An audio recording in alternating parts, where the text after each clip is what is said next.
Hello everyone, আসসালামু আলাইকুম। আজকে আমি শীতের দিনের একটি অপূর্ব স্বাদের খেজুরের গুড় তৈরি করে দেখাবো।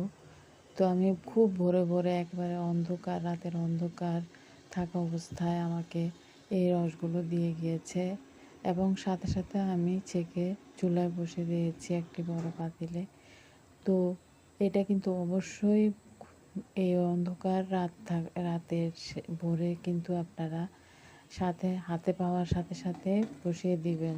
তাছাড়া দেরি হয়ে গেলে, আলো ফুটে গেলে এটার কিন্তু এই সুগন্ধ মিষ্টি ঘ্রাণটা, যে মন মাতানো সুঘ্রাণটা আর থাকবে না।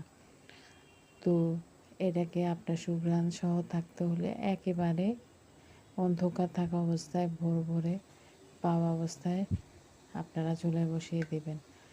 তো এখন আমি জাল করতে করতে প্রায় এই অবস্থা হয়ে গেছে। এই অবস্থায় কিন্তু আপনি নামিয়ে নিতে পারেন যদি আপনি এরকম রাখতে চান।